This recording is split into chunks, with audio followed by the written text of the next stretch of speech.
मेरा कोई न सहारा बिन तेरे, गुरुदेव संवरिया मेरे। मेरा कोई न सहारा बिन तेरे, गुरुदेव। बचुराम बापुए कीधुं के सखी सातमे शुद्ध विचार। ગયા ગુરુવારે નરેન્દ્ર બાપુએ આપણને સમજાવ્યું હતું કે વિષય કદી કોઈને નડતા નથી. વિષય એ સહજ સ્વરૂપે તમારી અંદર સમાયેલા છે. એ ઈશ્વરે નકામા બનાવ્યા નથી. અને એ વિષયનો ઉપયોગ કેવી રીતે કરવો એના માટે કહ્યું કે એક શબ્દ કરે ઘાવ અને બીજો શબ્દ બને ઔષધિ. તો વિચાર એવો કરવાનો છે કે જેમાં વિષયની અંદર કદી વિકાર આવે નહીં. એટલે વિષય નડતા નથી, પણ વિષયમાં વિષયને અનુરૂપ થતા એમાં વિકાર જે ઉત્પન્ન થાય છે એને આપણે છોડવાનું છે. અને એ જ્યારે નથી થતું એટલે બાપુએ કીધું કે સખી સાતમ શુદ્ધ વિચાર અને વિના તું ભૂલ્યો. તો સત્ય વસ્તુને પામવા માટે વિચાર એ શુદ્ધ હોવો જોઈએ. આપણે એમ કહીએ કે વિચારી વિચારીને પગલા ભરો, પણ વિચાર્યા વગરનું પગલું ભરો તો શું પરિણામ આવે? જેનું પરિણામ તમે અંદાજ એટલે કે જેનું પરિણામ વિચારતા નથી તો પેલો વિચાર પણ તમને સારો આવવાનો નથી. તો આંતરિક વિચાર અને એક બાહેરિક વિચાર, એક બાહેરિક વિચાર છે અને એક આંતરિક છે. દાખલા તરીકે તમને એમ થાય કે આટલા બધા પંખા આશ્રમમાં લગાયા છે, કઈ કંપનીના હશે? તો આ ડિઝાઇન તો બહુ પુરાની છે, તો એ કઈ સાલના હશે? અને અત્યારે એ શું ભાવે મળતા હશે? આ બધો વિચાર જે છે આપણો કેવો છે? બાહેરિક છે. કઈ કંપનીનો છે, કેવો છે, કેટલા વર્ષ, આ બાહેરિક વિચાર.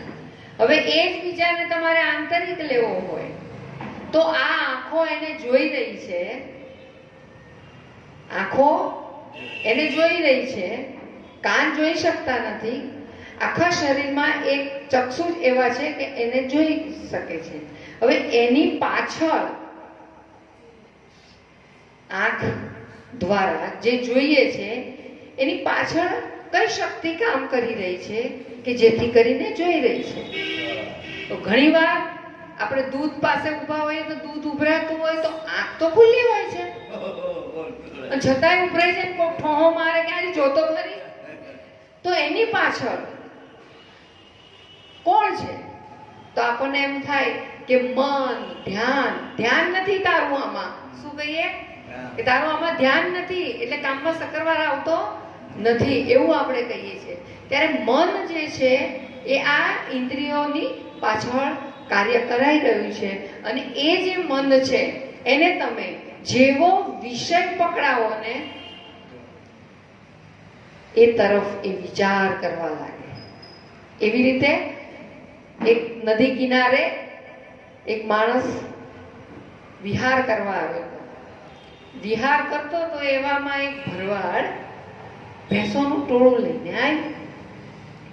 ભેંસોનું ટોળું લઈને આવ્યું એટલે પેલો બેઠો બેઠો વિચારે, વાહ ભાઈ વાહ, આ ભેંસના શિંગડા તો કેવા સરસ, આમ ગોળ મજાના છે, આમ મસ્ત. એટલે એને ગમી ગયા. તો જ્યારે જ્યારે આવે ને ભેંસ ત્યાંથી પસાર થાય એટલે એને વિચાર આવ્યો કે આ ભેંસના આવા સરસ ગોળ શિંગડા છે તો આમાંથી નીકળી જવાય કે ના નીકળી જવાય?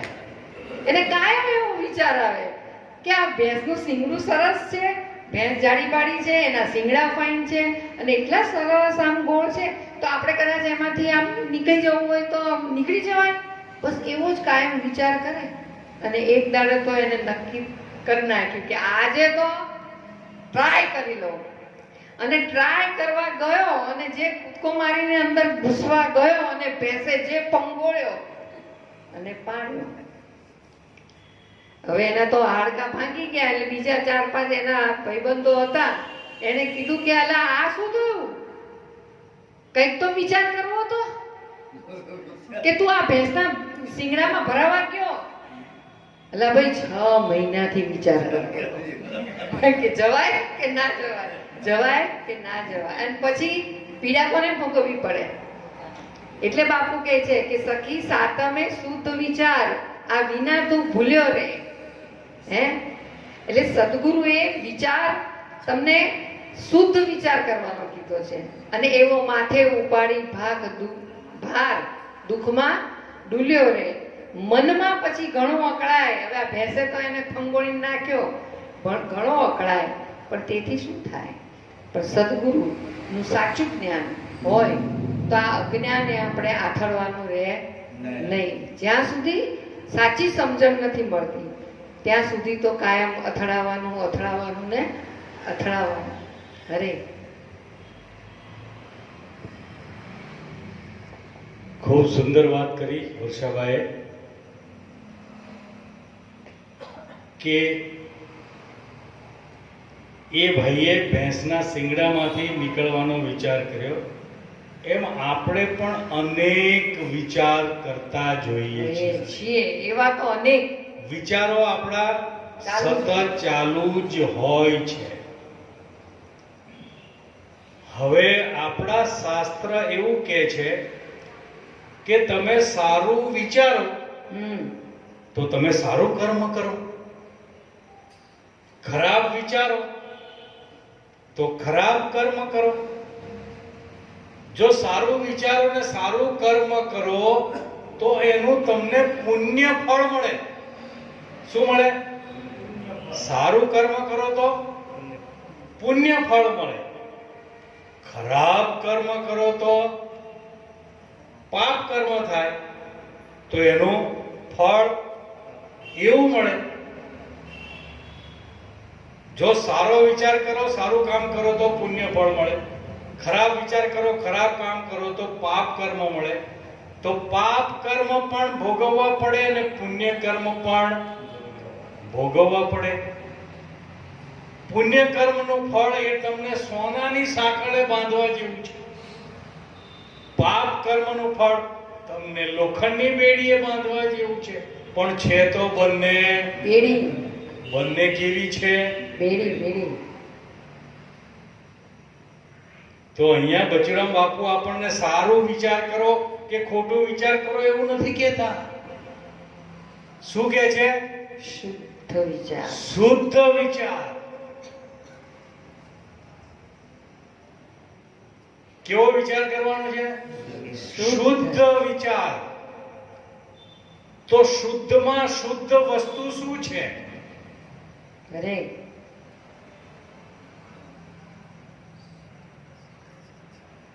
એટલે કેશવ ભગવાન કહે કે શુદ્ધમાં શુદ્ધ જો વસ્તુ હોય તો એ આત્મ તત્વ છે. તમારું પોતાનું આત્મ તત્વ જે સ્વરૂપ છે એ શુદ્ધમાં શુદ્ધ છે, નિર્વિકાર નિર્વિકલ્પ. એમાં કદી કઈ થવાપણું એ શુદ્ધ છે. એટલે કેશવ ભગવાન કે પોતે પોતાનો કરો વિચાર. સાધુભાઈ પોતે પોતાનો કરો વિચાર. બાકી આપણને તો ઘણા વિચાર આવે. છોકરો મોટો થઈ ગયો છે, છોકરી મોટી થઈ ગઈ છે, એના માટે યોગ્ય મૂર્તિઓ મારે ગોતવો છે, પણ મારે મૂર્તિઓ આવો જ જોઈએ, આટલું ભણેલો હોવો જોઈએ, આટલી નોકરી હોવી જોઈએ, આટલો પગાર હોવો જોઈએ. આપણે વિચાર તો બધા આવા બહુ કરીએ. ગાડી બંગલા વાળો હોવો જોઈએ, આવા વિચારો તો આપણને આવે. સગવડ વાળું બધું જોઈએ. અને મારી પાસે અત્યારે સ્કૂટર છે તો એમાંથી જો 4 વ્હીલર આવી જાય એવોય વિચાર કરીએ. આવા વિચારો તો આપણને બધા આવે. આવા વિચારો તો આવે, પણ પોતાના સ્વરૂપ સિવાયનો જે વિચાર છે એ મલિન વિચાર છે. છે હરે હરે. કેવો વિચાર છે? મલિન. મલિન વિચાર છે. ગીતામાં પણ કૃષ્ણ પરમાત્માએ કીધું છે કે જો તારે પરમાત્માની પ્રાપ્તિ કરવી હોય, પરમાત્માની પ્રાપ્તિ કરવી હોય, ત્યાં કૃષ્ણએ પરમાત્માને વસ્તુ રૂપે જાહેર કર્યા છે કે વસ્તુ વિચારેણ લભ્યતે. વિચારેણ લભ્યતે એટલે પરમાત્મા વિચાર થકી પ્રાપ્ત થઈ શકે તેમ છે. નહીં કોટી કર્મ ભીહી. કરોડો કર્મ કરવાથી પરમાત્મા મળે તેમ નથી. અને આપણે પરમાત્માને મેળવવા માટે કર્મનો ઢગલો કરી દઈએ છીએ. કાશીમાં મળશે, મથુરામાં મળશે, અમરનાથમાં મળશે, મક્કામાં મળશે, મદીનામાં મળશે. એના માટે ઉઘાડા પગે જઈએ, એના માટે ઉપવાસ રાખીએ, કેટલાક બેહવાનું છોડી દે, એક પગે ઉભા રહે, કેટલાક. આ બધું શું કરે છે? ઇન્દ્રિયો દ્વારા, શરીર દ્વારા જેટલું થાય એ બધું શું થાય? કર્મ થાય. કરે કર્મ અને સમજે છે શું? ધર્મ. કે હું ધર્મ કરી રહ્યો છું. એટલે અહીંયા આપણી મોટામાં મોટી ભૂલ થાય છે. આ ભૂલમાંથી પાછું વળી જાય. એટલે રવિ સાહેબ કે બિના વિચાર સકલ જગ ભૂલ્યા. વાહ ભાઈ. બિના વિચાર સકલ જગ. આવો શુદ્ધ વિચાર ના આવ્યો એટલે આખું જગત ભૂલવણીમાં પડી ગયું છે. અને પરમાત્માને પોતાનાથી દૂર ક્યાંક બહાર ગોતવા માટેના નિત્ય પ્રયત્ન કરી રહ્યું છે. અને આ પ્રયત્ન કરવામાં એમ કહે છે કે મને માયા નડી રહી છે. મારે તો બધુંય કરવું પણ હવે બહાર પ્રયત્ન કરે છે ત્યાં શું કહે છે કે મને આ કર્મ, આ પરમાત્માની પ્રાપ્તિમાં માયા નડે છે. તો અહીંયા રવિ સાહેબ કહે છે કે બિના વિચાર સકલ જગ ભૂલ્યા, અજ્ઞાન વિના ગુચવાયા, સંતો માયા મૂળે નાહી. શું કીધું? માયા મૂળે નહીં. અત્યારે સીઝન છે મૂળાની. અત્યારે શિયાળામાં મૂળો આવે એટલે મારી જેવા વિચાર કરે કે રવિ સાહેબે કીધું છે કે મૂળામાં માયા, એટલે મૂળા ખાવાનું ચાલુ કરી દે. અને આવો કોક વિચાર કરી અને ઉપવાસી થઈ જાય, કેટલાક દુધાહારી થઈ જાય. સમજ્યા તમે કે આમાં માયા? મૂળામાં માયા નથી, માયા મૂળે નહીં. એટલે એવું નથી. એટલે મૂળે એટલે મૂળો સમજી ગયા. પણ વર્ષાભાઈ હમણાં જેમ કીધું કે મૂળમાં જવાનું છે, મૂળમાં જવાનું છે. તો મૂળમાં કેવી રીતે જવાય? જો વિચાર કરજો, મૂળમાં જવું છે તો આપણને જે કઈ વસ્તુ દેખાય, મારા હાથમાં શું છે? માઇક. શેનું બનેલું છે? લોખંડ. જો આપણે મૂળમાં જઈએ છીએ, શેનું બનેલું છે? લોખંડ. ક્યાંથી મળ્યું? પૃથ્વીમાંથી. જમીનમાંથી, પૃથ્વીમાંથી. શેમાંથી બન્યું? પછી સોનું હોય, પારો હોય, એલ્યુમિનિયમ હોય, લાકડું હોય, ગમે તે ધાતુ તમે પથ્થરથી માંડી અને જે કંઈ કાચ જુઓ, જે કંઈ જુઓ, કિંમતીમાં કિંમતી જુઓ, બધું જ જોઈ લો. બધું ક્યાંથી મળ્યું? ધરતીમાં. જો એક જ પગથિયું ગયા તો બધા ભેદ મટ્યા. મટીને શું થઈ ગયું? એક પૃથ્વી. પૃથ્વી. હજી તો કેટલું ગયા છીએ આપણે? એક પગથિયું ગયા. હા, આ વિચારનો એક આ પગથિયું. વિચારનું એક પગથિયું ગયા એટલે જગતની જેટલી વસ્તુઓ દેખાય છે એ બધાનું મૂળ શું છે? પૃથ્વી આવી. પૃથ્વી. अपना भी तो यही तो बात है. તો બધાનું મૂળ શું થઈ ગયું? પૃથ્વી. હવે પૃથ્વી શેમાંથી ઊભી થાય? કે પાણીમાંથી પારો બન્યો. પૃથ્વી શેમાંથી થઈ? પાણીમાંથી.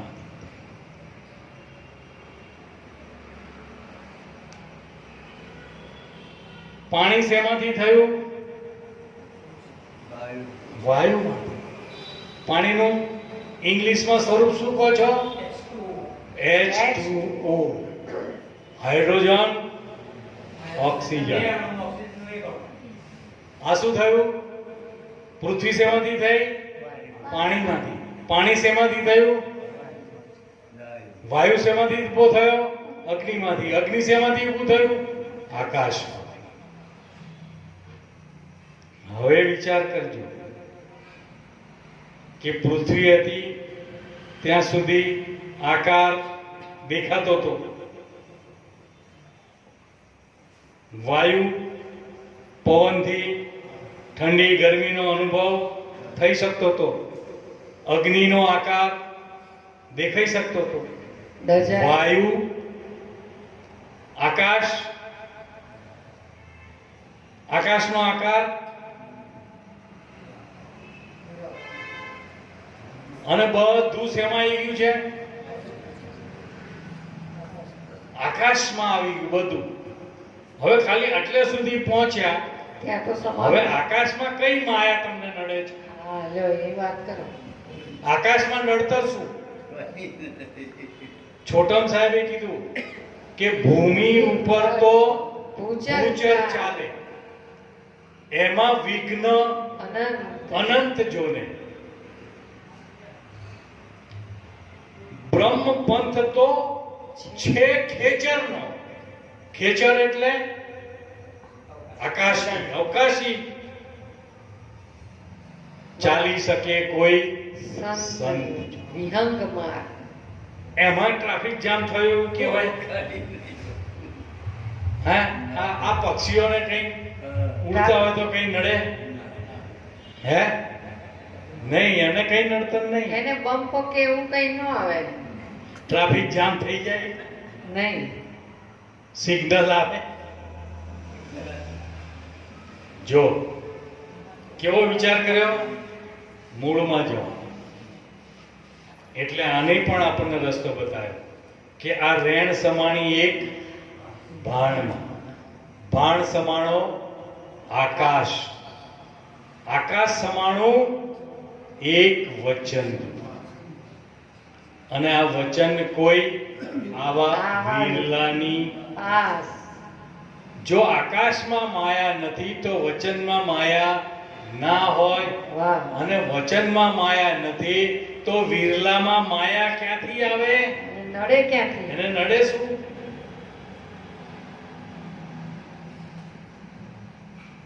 એટલે बिना विचार सकल जग भूल्या, अज्ञान विना गुचवाया, संतो भाई माया मूळे. અરે, એટલે શુદ્ધ વિચાર કરવાનો. શુદ્ધ વિચાર કરવાનો એટલે કે પોતે પોતાનો કરો વિચાર. સાધુભાઈ, પોતે પોતાનો કરો વિચાર. ક્યાંથી આવ્યો? ક્યાં જવાનો? હાલમાં આમાં ક્યાં તું રહેનાર? આ તારું ઠેકાણું તું બતાવ. અંદર છો કે બહાર? આ વિચાર કરવાનો.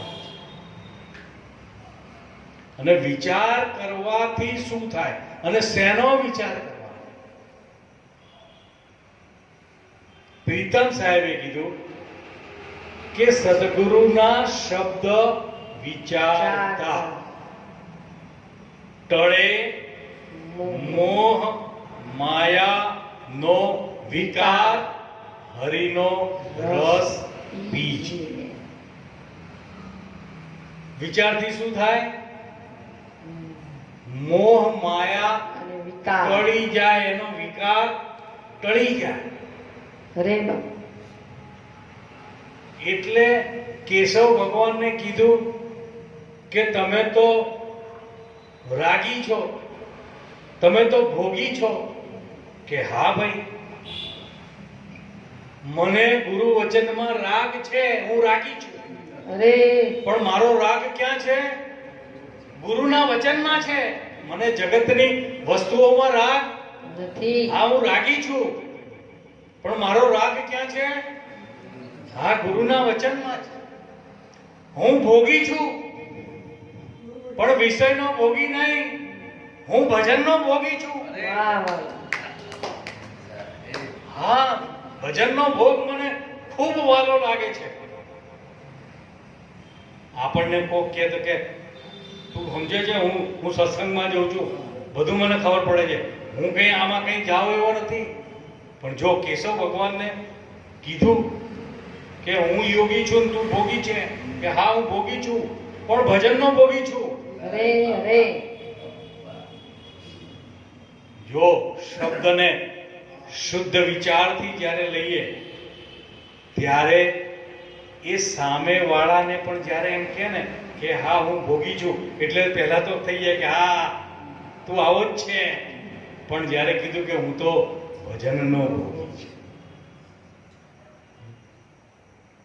એમ કબીર સાહેબે પણ કીધું કે ભજનમાં મસ્ત રહેના, ભજનમાં મસ્ત રહેના, જેને લાગ્યા શબ્દના બાણ, એના પ્રેમે વિંધાણા પ્રાણ. આ પ્રાણ વિંધાતા શું રે? પ્રાણ વિંધાઈ ગયો પછી આ પ્રાણ કોના આધારે છે એની ખબર પડી જાય. અરે આ પ્રાણ પણ કોકના આધારે છે ને. એ કોણ એમ? આ શબ્દ નો વિચાર કરો તો આ વિચાર તમને પ્રાણથી પણ પર લઈ જાય. લઈ જાય. આવો વિચાર કરો. અને બચુરામ બાપુએ તો વિચારવાળા માટે એટલી બધી સુંદર, પ્રશંસા કરી એટલી અને બધી વ્યક્ત કરી. પ્રશંસા કરી છે કે વિચારીને વખાણ. અરે જે વિચાર કરે છે એ જ વખાણવા લાયક છે. કેમ કે આચારીને તો આપદા ઘણી, અરે આચારીને હા. આપદા ઘણી. એ થોડામાં ઠસકાઈ રહે. કંઈક ભૂલી ગયો હોય, 5 માળા કરવાની હોય, 4 માળા થઈ હોય, હે એટલે મનમાં શંકા. શંકા રહી જાય. આજે 1 માળા ઓછી થઈ છે એટલે આજે કંઈક થશે અને નક્કી કરે કંઈક થશે એટલે ને થાય. એટલે કે આચાર્યને આ બધા ઘણી બુદ્ધિ હોય જેની બાપડી, બુદ્ધિ હોય જેની આ થોડામાં ઠસકાઈ રહે, એમ કહે છે બુઢો કાપડી. આ બિના વિચાર, વગર વિચારે જે કરે, આચારમાં જ જે રચા પચારે. અમે તો ભાઈના ઘરે ખાઈએ નહીં, અને ખાવું હોય તો અમે અમારો લોટ જુદો બાંધીએ, અમારું શાક જુદું કરીએ, અમારી રસોઈ જુદી બનાવીએ તો અમે ખાઈએ. અને એમાંય જો કોકનો હાથ અડી ગયો હોય તો પાછા અમે ના ખાઈએ. લો હાથ અડી જાય, અભડાઈ જાય, શું થાય? હા, હગ્ગા ભાઈને ઘેર ના ખવાય. આ આચાર્ય, હવે આ આચાર્યનું થાય શું? અમારે એક ભાઈ હતા, એ આવા કે કોઈને ત્યાં અમે પાણી ના પીએ. હવે છોકરા છોકરી મોટા થયા, લગ્ન કરવા જેવડા, એટલે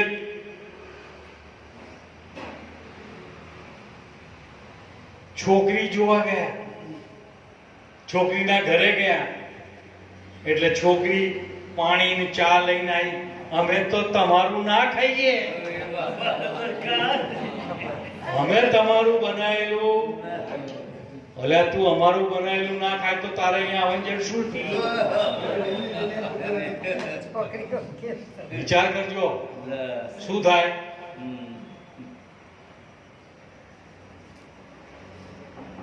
આ આચાર શું કામનો? પછી છોડવો પડે, છોડવો. કારણ છોકરાને પરણાવવાનું તો હોય ને, છોકરાને પરણાવ, છોકરીને પરણાવ. કે જો તું અમારા ઘરનું કઈ ના લેવાનો હોય તો અમારા ઘરની છોકરી હું લેવા લઈ જાય? તને કઈ ના જોઈતું હોય તો પછી છોડવો પડે. આવા આચારમાં સંતો ના પડે. આચાર્યને આપદા ગણી બધી જગ્યાએ, પછી એને આપદા એટલે ઉપાધિ આવે. થાય. એટલે કીધું કે વિચારી નરને વખાણ. કેવા વિચારી નરને વખાણવાની કીધું? કે જેણે તારવી લીધો.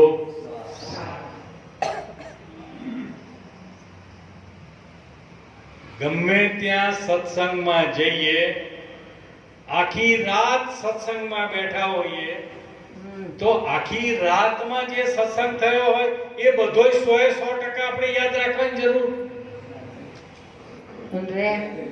અને રે પણ ખરો, પણ એમાંથી મારા કલ્યાણ અર્થે, મારા હિત અર્થે શું બોલ્યા એને તરત જ ગ્રહણ કરી લઈએ તો એટલું તો યાદ રહી જાય ને. નહીતર શું થાય ખબર છે? કે આ બાપુ બહુ સારું બોલ્યા, આ બાપુ એનાથી વિશેષ બોલ્યા, પેલા બાપુએ તો બધો રેકોર્ડ તોડી નાખ્યો. એટલે પણ શું બોલ્યા કે એ ખબર નથી. બોલ્યા ખરા, પણ શું બોલ્યા એમાંથી એક શબ્દનો પણ પોતે વિચાર કર્યો. જ્યાં સુધી વિચાર નહીં કરો ત્યાં સુધી એ તમારા ગ્રહણ કરવામાં પણ નહીં કરી શકો. શબ્દ તો બધા સાંભળ્યા. એમ કહેવાય કે जग में सुंदर है दो नाम, या कृष्ण कहो या राम. तो राम नाम કે બહુ સરસ છે. રામનું નામ લેવું તો બહુ સરસ છે. રામનું નામ સરસ છે. સાચું કે ખોટું? રામનું નામ કેવું છે? સરસ. સાચું. લેવું જ જોઈએ, લેવું જોઈએ. હા, દીકરાને જાન કાઢવી છે, વરઘોડે બેસાડવો છે, એટલે બોલો રામ બોલો ભાઈ, રામ બોલો ભાઈ. રામનું નામ તો બોલવું હાક છે એમ કીધું ને. રામનું નામ લેવાનું છે ને. તો દીકરાને વરઘોડો કાઢવો હોય તો કહીએ રામ બોલો ભાઈ, રામ ભાઈ બોલ ને ભાઈ, રામ બોલો ભાઈ, રામ બોલે કોઈ કેમ ભાઈ? રામનું નામ સારું છે.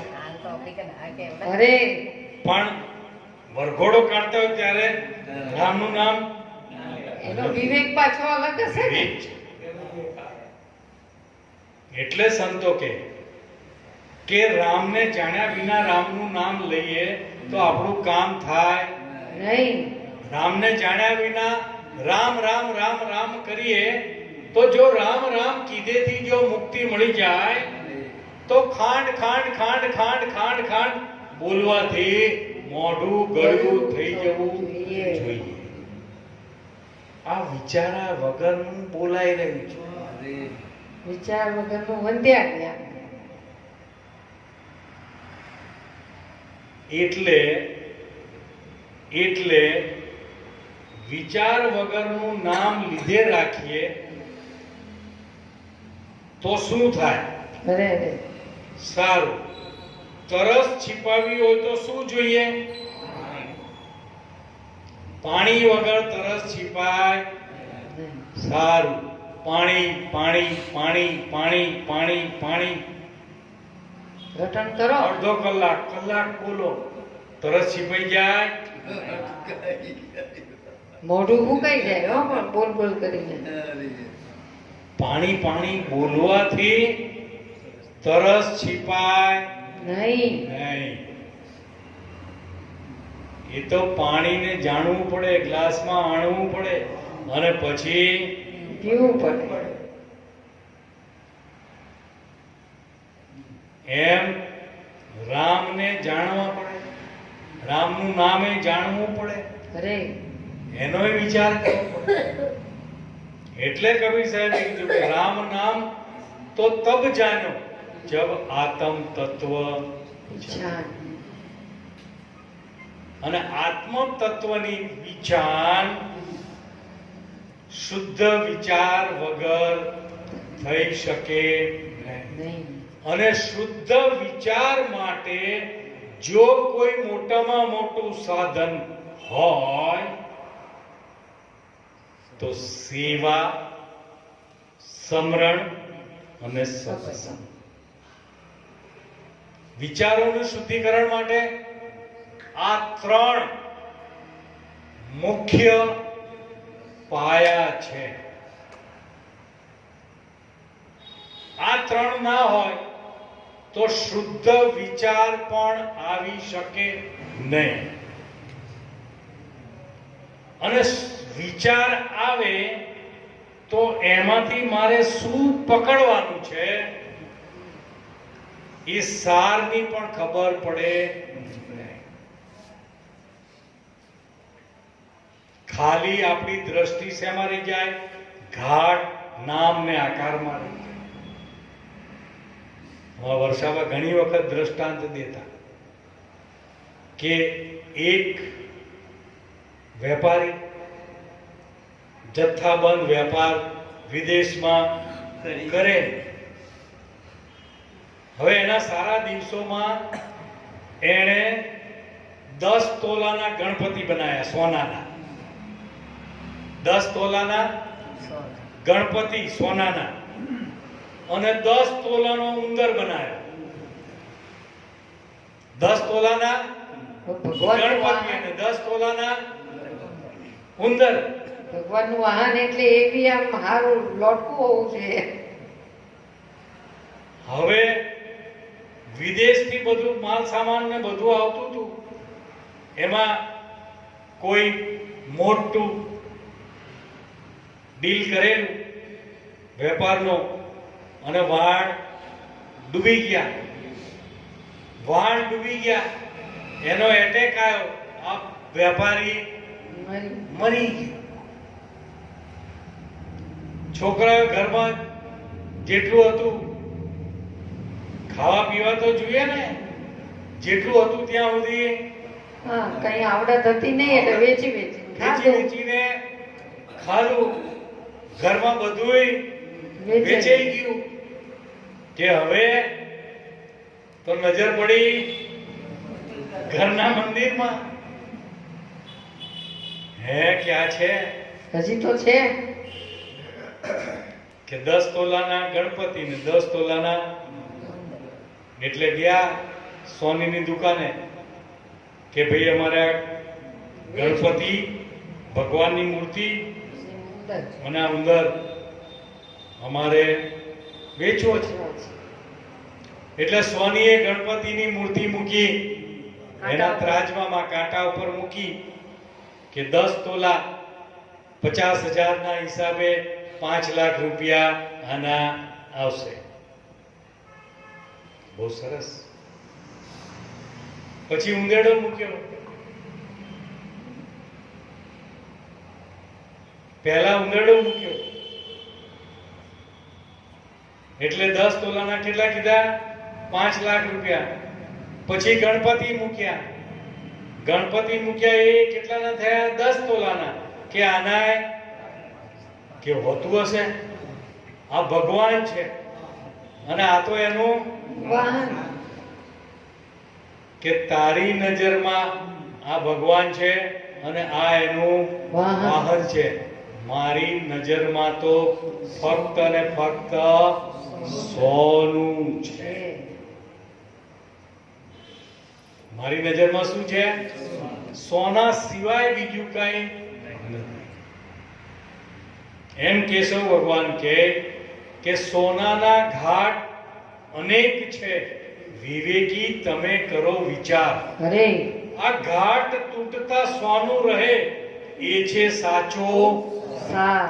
આવો સાર જેણે જાણ્યો રે એ ગર્ભમાં નહીં આવે ફરી ફરી ફરી. આ જેણે સાર જાણી લીધો એને પછી જન્મ મરણમાં ફરી આવવાનું થાય નહીં.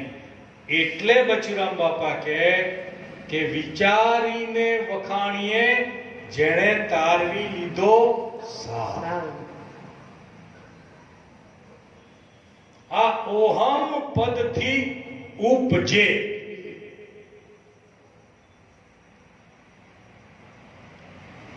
આ આખું જગત એક અક્ષર से जगत उपाया. એક અક્ષરમાંથી આખી જગતની ઉત્પત્તિ થઈ.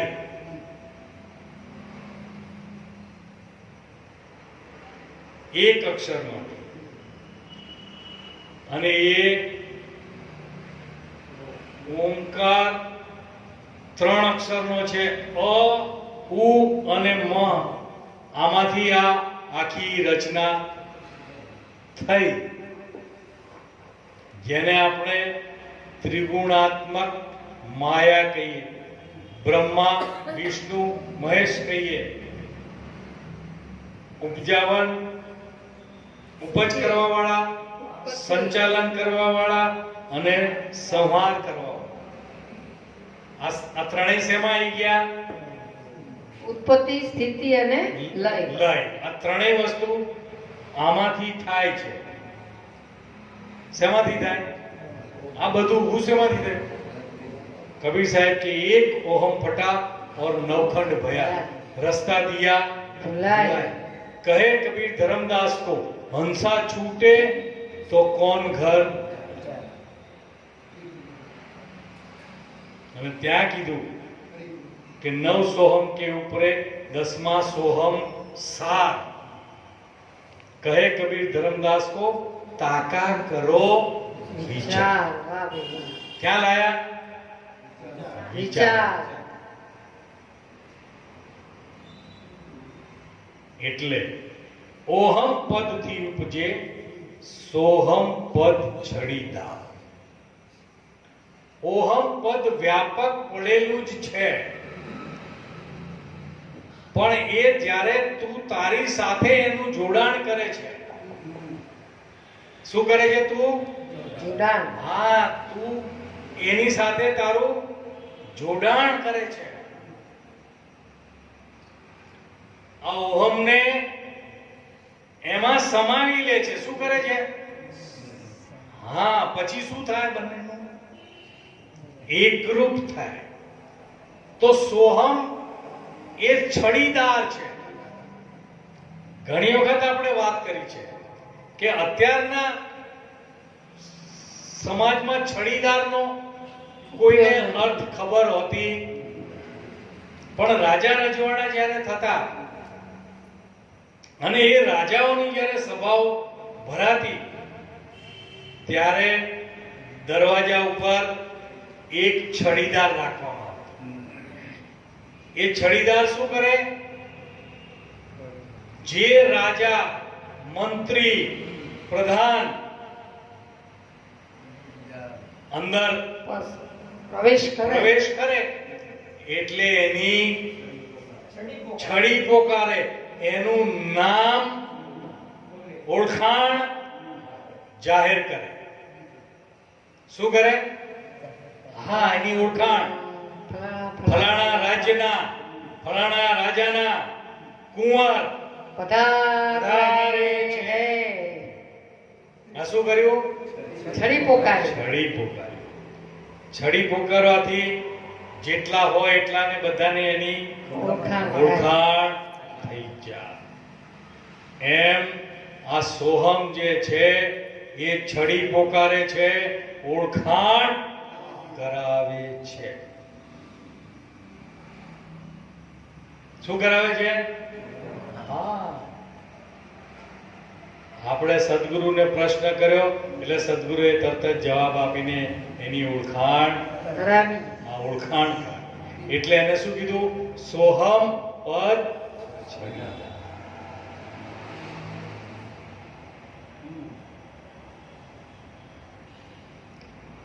આ શબ્દની ઓળખાણ કરીને એમાંથી એનો સાર લેવાનો છે.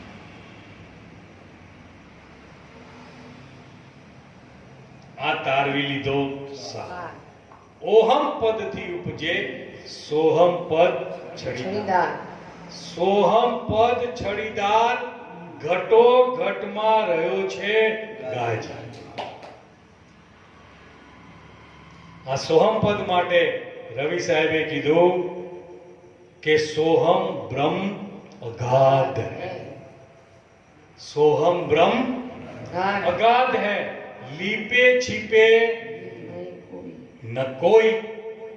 આ ઘટ ઘટ પરગટ રમી રહ્યો પણ ચીને વિરલા કોઈ. કોણ ચીને? કે જેણે સદગુરુનું શરણ ગ્રહ્યું હોય એ વિરલા છે. વિરલા કેમ કીધા એને? કારણ કે આ માર્ગ સુરાનો છે, નહીં કાયરનું. હરિનો માર્ગ છે સુરાનો, વિરલાનું કામ છે, નહીં કાયરનું. પ્રથમ પહેલા મસ્તક મૂકી વર્તી લેવું, નામને વર્તી લેવાની. વર્તી લેવું એટલે ઓળખી લેવું.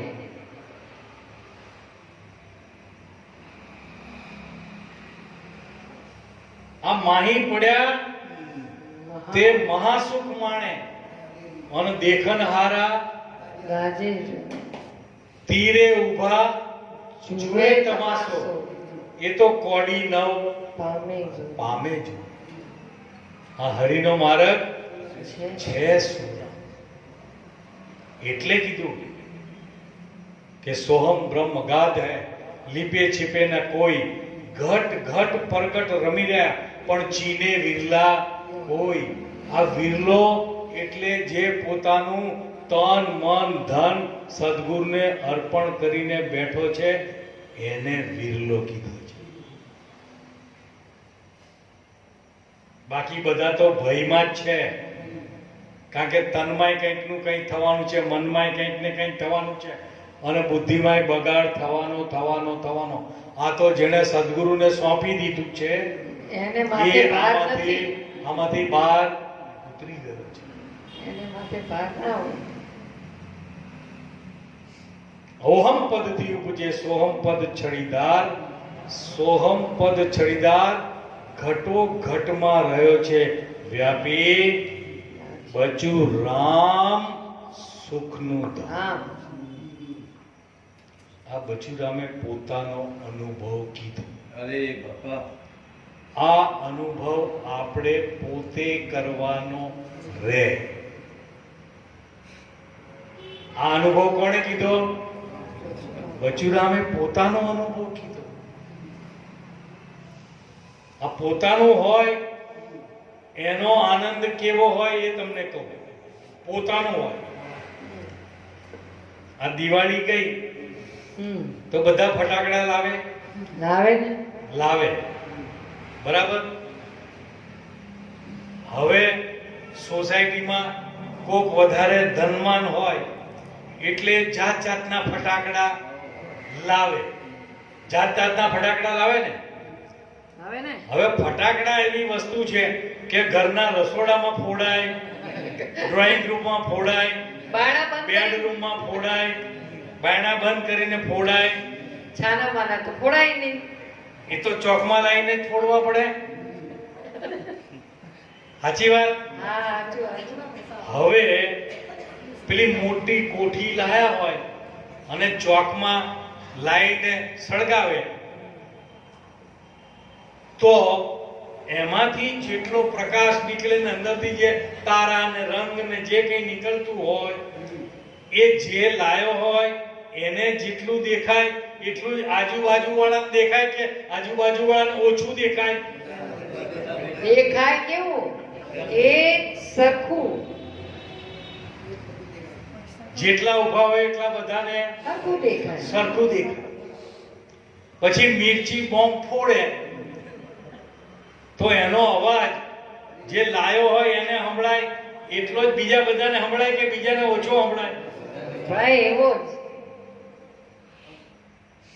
પણ આ મેં ફોડ્યું છે આ ફટાકડો, મારો મેં ફોડ્યો. હા એનો આનંદ જોવાવાળા- કોને થાય? જોવાવાળાને થાય. જો અવાજ સરખો સંભળાય, પ્રકાશે સરખો દેખાય, પેલાને દેખાતું હોય એટલું જ આ લોકોને દેખાતું હોય, પણ આનંદ આનંદ મારો. મેં ફોડ્યો મારો ફટાકડો છે. એમ પોતાનો પોતાનો આનંદ. આનંદ જ્યારે અનુભવાય અરે અરે તો આ પોતાનો અનુભવ થાય. વાવ. એટલે કીધું બચ્ચું રામ સુખનું ધામ ટળી સર્વે નારાજ. બચુરામ બાપાએ કીધું કે અજ્ઞાને અથડાયા. અથડાવાનું તો અજ્ઞાનમાં જ છે. દુઃખનું કારણ અજ્ઞાન છે. ત્રિવિધિના તાપ અજ્ઞાનથી છે. જ્ઞાનીને કોઈ તાપ નડતો નથી. કારણ એક જ કે સઘળું કરતા છતાં અકર્તા. ડોર ઉપર જેમ નટ સુરતા ચૂકે નહીં, જ્ઞાની જ્ઞાન દશાનો દોર કદી ચૂકે નહીં. અકર્તા રહીને બધું જ થાય તો એનું એને ક્યાંય ભાર રહેતો નથી. અને આપણને જો આવડું ના આવડે અરે અરે તો સહેલામાં સહેલો રસ્તો એક જ છે જે બધાએ અપનાવી શકે એવો છે કે જો કરતા સદગુરુ કરતા. આટલું તો વિચાર આપણે નક્કી કરીએ કે નહીં કે જો કરતા સદગુરુ કરતા, શિષ્ય ન લેતા આપા, સિર પર બોજ લાગે નહીં પુણ્ય કે બાપા બોલો. આ કેવું કેટલું હેલું બધું લાગે. અઘરું છે, કેટલું બધું અઘરું છે. આ હેલું બતાવ્યો રસ્તો પણ અપનાવવો કેવો લાગે? અઘરો. આટલું જ થઈ જાય. પણ આપણી દશા પેલા દરબાર જેવી છે. દરબાર જેવી કે પહેલાના સમયમાં ક્યાંય બી ગામત્રે જવું હોય, ક્યાંય બહાર જવું હોય તો ઘોડા ઉપર જવાતું. શેના ઉપર જતા? ઘોડા ઉપર. તે દરબારને એક જગ્યાએ પ્રસંગે 10 દિવસ માટે જવાનું થયું એટલે 10 દિવસની લોખંડની પેટીમાં બધો સામાન, કપડા લત્તા જે કંઈ જરૂરી વસ્તુ એ બધું 10 દિવસનું પેટીમાં ભર્યું અને ઘોડા ઉપર સવાર થયો અને પેટી ઘોડાની પીઠ ઉપર મૂકી દીધી. ચાલ્યા. ગામના પાદર પહોંચ્યો. ત્યાં વિચાર કરે કે આ ઘોડો મારું તો વજન ઉપાડે, વિચારો આ મારું તો વજન આ 80-85 કિલો, આ મારું તો વજન, ઉપાડે. અને આ પેટીનું વજન એ ઉપાડે, આ લોખંડની પેટીનું વજન એ ઉપાડે છે. આવો વિચાર કરી અને પેટી લઈ મૂકી પોતાના, શું વિચાર કર્યો કે ઘોડાનો ભાર ઓછો થઈ જાય. પોતાના માથે મૂકી તો ઘોડાનો ભાર ઓછો થાય ખરો, પણ પોતાના માથે મૂકી તો પોતાને એનો પેટનો માથા ઉપર ભાર આવે કે ના આવે? લાગે લાગે. ઘોડાનો ભાર ઓછો થયો નથી, પણ પોતાને લાગ્યો. હા, આપણે એવું કરીએ છીએ. એવું માથે ઉપાડી ભાર દુઃખમાં ડૂબ્યો. પછી એટલે નરસિંહ મહેતા કે હું કરું એ તો અજ્ઞાન. જ્ઞાનતા. હું કરું એ તો અજ્ઞાનતા. શકટનો ભાર જેમ સ્વાંતા. ગાડા નીચે કૂતરું હેડી જાય. ચાલ્યું જાય અને શું કે કૂતરો શું માને? આ આખા ગાડાનો ભાર. હું હેડારું છું. વાહ વાહ. એવી દશા આપણી છે હો. હા રે રે. કે હું ના હોત ને તો આ કઈ ના થાય. આ લોકો આ બધું કઈ ના મેં કરી કર્યું. શકે. આ લોકો કઈ ના કરી શકે. આ બધું ભાર ઉપાડ્યો ભાઈ. જો હું કરું તો હું ભોગવું. જો મેં સહી કરી કે આ મેં કર્યું તો એ ભોગવવું પણ પડશે ને. જો હું ના કરું તો મારે ના ભોગવવું રહ્યું. હવે આપણે પોતે વિચાર કરવાનો કે આપણે ભોગવવું છે કે એમાંથી છૂટવું છે. કોણે વિચાર કરવાનો? વિચાર કોને કરવાનો ભાઈ? નક્કી કોને કરવાનો? તો પેલી ટેવ પડી ગઈ હોય ને ચિંતા કરવાની. હે? ઘરેડ પડી ગઈ છે. હે? એ ઘરેડમાંથી બહાર નીકળવું નથી.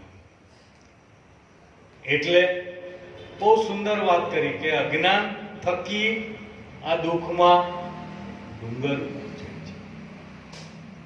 અને શાંતિની શોધ માટે આપણે આપણી બધી ઇન્દ્રિયોને, વૃત્તિને જ્યાં ત્યાં રખડાઈએ રાખીએ છીએ. શું કરીએ છીએ? વૃત્તિને ક્યાંક રૂપ જોઈને મને શાંતિ મળે, કંઈક સારું ખાવાથી મને શાંતિ મળે, કંઈક સ્પર્શ કરવાથી મને શાંતિ મળે. આવી વૃત્તિઓની અંદર આપણે ભટકી ગયા. ભટકી ગયા છે. એટલે બચરામ બાપા કે બધી વૃત્તિને વાળો. આ બધી વૃત્તિને એક સૂત્રમાં બાંધવા માટેનું સાધન સદગુરુએ આપણને આપ્યું. એ સાધનને આપણે સુરતા કહીએ. એ સુરતાને સદગુરુના નામમાં નૂરતા સાથે આ નૂરત સુરતની સાધના એનું કોઈ સહેજે સમરણ કરશે, અંધારું ટળી જાય એનું આંખનું અને નૂર નજરમાં. આ નૂરત સુરતની સાધના. પણ સુરત થાય તો નૂરતની ખબર પડે. વૃત્તિઓ જ પાછી ના વળે તો સુરતા થાય કેવી રીતે? આ બધી વૃત્તિઓને વાળવા માટેનું સાધન આપણને સદગુરુએ આપ્યું છે. અને એ વાળ્યા પછી એને ક્યાં લગાવવું એનું નિશાન પણ સદગુરુએ આપણને આપ્યું છે. આપણે એમાં આળસ કરીએ તો વાંક કોનો? હે?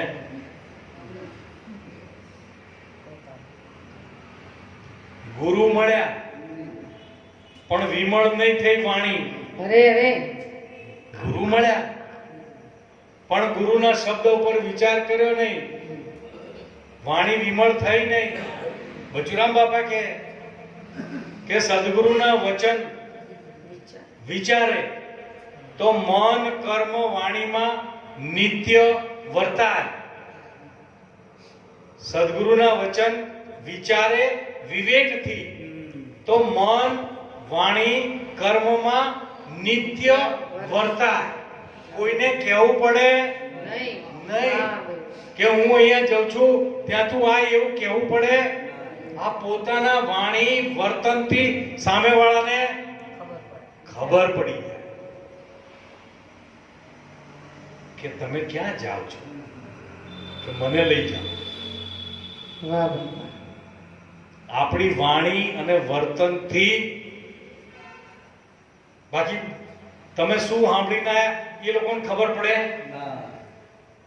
પણ તમારો વાણી અને વર્તન જોઈ અને એને ખબર પડે. આ કોક એવા સ્થાન ઉપર જાય છે કે આનામાં આટલો બધો ફેર થઈ ગયો.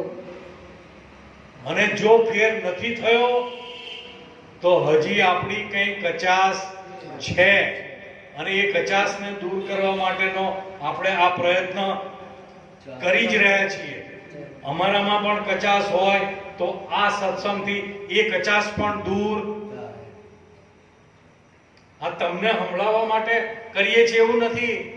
અમારી પણ કચાશ કંઈક હોય તો આમાંથી થાય, દૂર થાય.